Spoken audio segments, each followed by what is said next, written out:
Okay, so are you ready to dive into a real dream match today? Always up for a good hypothetical showdown. All right, then buckle up, Mm. because today we're throwing down in a classic video game showdown. Battletoads versus Double Dragon. Now that's a recipe for some epic pixelated mayhem. It really is. We're talking amphibian anarchy going up against martial arts masters. Just thinking about those two forces colliding, it's like my inner 10-year-old is freaking out right now. Mine too. I mean, come on. Anyone who's ever even held a controller back in the 90s remembers these two iconic franchises. For sure, it's like instant nostalgia. Right. So on the one side, you've got those mutant maniacs, Rash, Zitz, and Pimple the Battletoads. Bursting onto the scene back in 91. Yeah, with their crazy transformations and that totally in-your-face brawling style. And we can't forget their wacky backstory. Oh yeah, that's right. They were just ordinary students until their mentor, Professor T-Bird, turned them into superpowered toads. All to fight off that intergalactic villainess, the Dark Queen. It's like someone took Teenage Mutant Ninja Turtles, threw in a bit of Star Wars, and then cranked the weirdness up to 11. And we love them for it. But then in the other corner, you've got the kings of the beat-em-up genre themselves, Billy and Jimmy Lee, the Double Dragon duo. The original tag team heroes. And these guys, they're all about precision, speed, and of course that signature Susitsuken fighting style. And let's not forget the heart of their story, rescuing their loved ones from the clutches of the Shadow Warriors. It's that classic revenge plot we see so often, but man, it never gets old, Totally. There's a reason it's a classic. But what I find really interesting is how their fighting style reflects that more grounded, street-level struggle. They're not battling intergalactic threats. It's all about using their skills to survive and protect. You hit the nail on the head. There's such a difference in their whole vibe, The Battletoads are all about chaotic energy, morphing into crazy stuff, just pure mayhem. Meanwhile, the Lees are all about discipline techniques, strategic combat. It's like comparing a wild cartoon brawl to like a Bruce Lee film. Exactly, and that difference in tone, it's like it bleeds into the games themselves. Battletoads throws everything in the kitchen sink at the player. Crazy enemies, those wild levels, and it's all about your reaction time, how fast you can react. Yeah, like sensory overload. Exactly. Well, Double Dragon, even with those more fantastical elements like those killer ninjas running around, it still feels more grounded somehow. The levels, even though they're super challenging, they feel more about thought, pattern recognition, using what's around you strategically. Totally. It's a different kind of challenge. Like in Battletoads, you could get through some parts just by button mashing like crazy. But in Double Dragon, you had to think a little more tactically or you'd be toast. It's like the developers were mirroring the characters' fighting styles in the actual game design itself, which I think is super cool. Okay, so we got these two iconic duos with totally contrasting styles. The question is, how do we even begin to break down who would win in a fight? Well, I guess a good place to start is with a fan favorite, speed. Who's got the need for speed? Well, both teams are known for being crazy agile, but in different ways. The Battletoads, especially when they're rocking those turbocharged hover bikes, are pure velocity, dodging lasers, smashing through stuff at like 1,000,000 miles an hour. Don't remind me about those hover bike levels. What? Those were tough. Dude, those were the stuff of legends and nightmares. I swear I spent like a whole summer trying to beat the turbo tunnel. Pure chaos. But that chaotic speed, that's part of what makes them so dangerous, right? You can't predict it. Now, the Lee brothers, their speed is more about finesse. Years of training, honing those reflexes. They can weave through enemies, dodge attacks, and their timing is impeccable. So it's like comparing, I don't know, like a fighter jet to a Viper. Both are crazy fast, just different approaches. But who takes the cake in a head-to-head speed challenge? Well, if we're talking about those hover bikes, the Battletoads probably have the edge. Yeah, those things are basically rockets. Exactly. But in a more confined space, where agility and precision are key, the Double Dragons might have an advantage. Okay, that makes sense. It's not just about who's faster. It's about how they actually use that speed. This is getting good. But what about straight-up toughness? No powers, no weapons, just pure, unadulterated grit. Durability. Now we're talking. Who can take the most punishment? This is where it gets interesting. The Battletoads, those guys are practically indestructible. Explosions, getting beat up, even getting flattened like pancakes. They just shake it off and come back for more. It's like those old cartoons, right? Where a character gets smashed into 1,000,000 pieces and then just forms back together. You gotta wonder what Professor T-Bird was feeding them. Seriously. Yes. But as tough as the Lee brothers are, and they're no strangers to a good brawl. Oh, yeah, they can definitely handle They're themselves. still human. Right. That they are. And they haven't faced the same level of, let's just say it, cartoonish punishment that the Battletoads have. Remember that time Rash got launched into space by that giant robot Yeah, and then just came back down like it was nothing? that's true. There's a certain level of resilience there that even the most highly trained martial artists just can't match. So round 2 goes to the Toads. They may be a little rough around the edges, but they can take a serious beating. But what about pure power? Ah, now things are getting interesting. Who packs a bigger punch? I think we got to talk about those Battletoads transformations. Oh yeah, it's morphin' time. 1 minute they're throwing punches, the next they're a giant wrecking ball or something. Don't forget the giant boot and the buzzsaw. It's like they have a cheat code for instant super strength. And it's not just for show. Remember when Zitz used his giant boot to kick that spaceship clear across the galaxy? Talk about a super gift. Okay, that was pretty epic. But the Lee brothers, they hold their own, right? Oh, for sure. They may not have the whole crazy transformations thing going on, but they're masters of Susutsuken, which lets them, like, maximize their human strength. Exactly.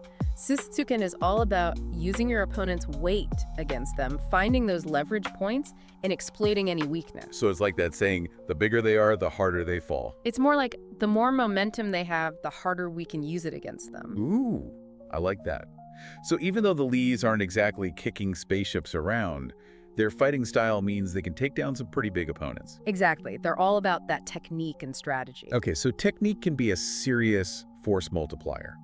But even with all that amazing skill, I don't know if it's enough to overpower a Toad who can just decide to become a battering ram. That's the Battletoads' secret weapon, right? That pure, unpredictable chaos. They bring a whole new meaning to the phrase, totally awesome. That's one way to put it. You know what they say?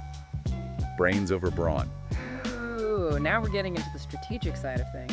I like it. So who's the brains of these operations? Who's got the real strategic mind? The Toads who just smash first and ask questions later? Or the martial arts masters who always have a plan? Well, I think it's important to remember that both teams have had their moments of brilliance. Okay, true. The Battletoads have navigated some seriously crazy levels, dodged all kinds of devious traps, and outsmarted some truly weird villains. Yeah, you don't survive in the Battletoads universe without learning a thing or two. Exactly. But on the flip side, the Double Dragon's whole fighting style is based around strategy. They're always observing, anticipating their opponent's next move, planning their counterattack. That's definitely clear in the games. Like, remember that level with those swinging pendulums? Oh man, those were tricky. The Lees could use those to their advantage, timing their attacks just right to take out enemies. Me, Yeah. I just ran around like I was lost and got totally clobbered. Well, there you have it. Classic case of brawling instincts versus thought-out strategy. The Double Dragons aren't just reacting, they're controlling how the whole fight goes down. Okay, I have to give them props for that. That level still gives me nightmares. But don't the Battletoads have that whole we fought an intergalactic war experience? They went up against the Dark Queen and her whole army. Right. It's gotta count for something, right? It's true, they definitely know how to handle themselves in a fight. But even their battles against the Dark Queen, they always seem to turn into these crazy, unpredictable brawls. It's less about careful planning and more about just adapting on the fly. So it sounds like the Double Dragons might take the strategy crown on this one, but we haven't even talked about special abilities yet. Those game-changing moves are what make these characters so fun to play. You're so right. This is where things get really good. It's like the main event. Right. So we already talked about the Battletoads transformations and how much power they get from them. But the thing that makes those transformations so dangerous is just how many they have. And how weird they are. Exactly. 1 minute you're looking at a giant fist, the next it's a buzzsaw, then a giant boot, then a ram's horn. It's wild. Try and strategize around that. I wouldn't even know where to start. Exactly. I'd just be running for the hills. Probably a good strategy, honestly. But the Double Dragons have their own bag of tricks, right? Yeah. I mean, we can't forget about their insane martial arts skills and their knack for using whatever they can get their hands on as a weapon. They're like walking arsenals of martial arts mayhem. Don't remind me about those bonus rounds where you have to fight your way through a whole dojo. Those were intense. So how do we even compare those two very different skill sets? It's like apples and oranges. You know, it's like, would you rather have a Swiss Army knife? Or a perfectly balanced katana. Exactly. They both have their strengths and weaknesses. Okay, so we've talked about their speed, how much punishment they can take, how strong they are, how smart they are, and even their special moves. We've covered a lot of ground. We really have. But before we decide who wins this showdown, I think we need to address the elephant in the room, or maybe the giant toad in the room in this case. Every fighter, no matter how strong, has a weakness. Totally. Even Achilles had his heel, right?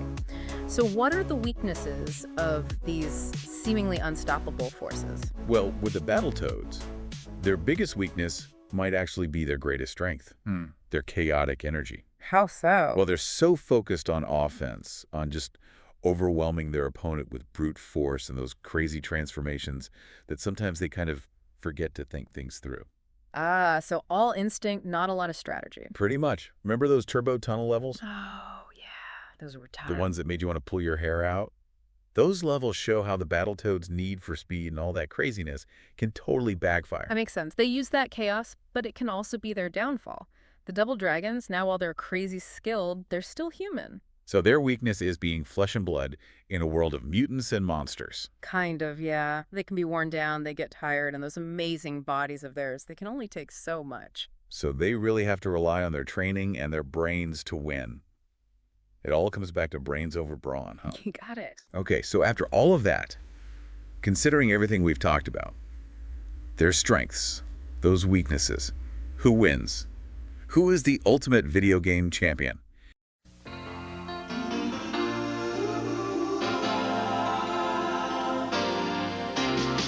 It doesn't matter what comes, fresh goes better in life. With mental fresh and full of life. Nothing gets to you, staying fresh, staying cool. With mental fresh and full of life. Fresh goes better. Mentos freshness.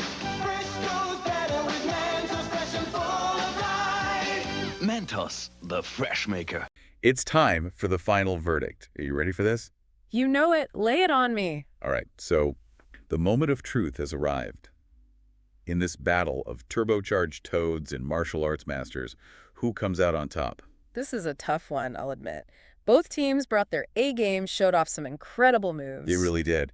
But in the end, there can only be one champion. So drum roll, please. The winner of this epic showdown is... The Battletoads! I knew it! You just can't beat those morphing maniacs. They're practically indestructible. Right. The double dragons, they're amazing fighters, don't get me wrong, but going up against opponents who can just shrug off explosions and turn into a house, it's a tough ask. Yeah, it's like trying to outmaneuver a tornado. Like you said, brains over brawn, but sometimes you just can't argue with those crazy transformations. And those hover bikes, don't forget the hover bikes. Oh yeah, those things are basically a cheat code for winning. But it's not just luck, right? This win, it says a lot about those games, about how they were designed. The Battletoads, they were always about pushing the limits. Oh, totally. It's like the developers just said, let's just go completely bonkers with it. Exactly. No idea is too crazy. And that's what's so fun about them. They don't care. They're loud, they're in your face, they turn into giant wrecking balls just because they can. The Double Dragons, they're different. They're more about that classic martial arts style. Precision, strategy, mastering those techniques. It's the classic underdog story you see everywhere. They use their skills to overcome all those challenges. And it works. But I can't help but wonder, what if we took away all the crazy stuff? No hover bikes, no morphing powers, just straight up hand-to-hand combat. Who would win then? Oh man, that's a good one. It'd be a battle for the ages. The raw power of the Battletoads against the pure skill of the Double Dragons. It's tough to say, but that's what's so great about these classic games. We could sit here and debate this stuff all day. For sure. And isn't that the sign of a great game? That years later, people are still thinking about it, still talking about it. Absolutely. Well said. It's been awesome taking this deep dive with you. Thanks for having me. I always love geeking out about classic video games. Me too. And who knows, maybe out there somewhere someone's already dreaming up the ultimate showdown between, like, the Teenage Mutant Ninja Turtles and the Power Rangers. Now that's a deep dive I'd love to be a part of. We'll save that for another day. But until then, keep those joysticks hot. And never stop debating those dream matches.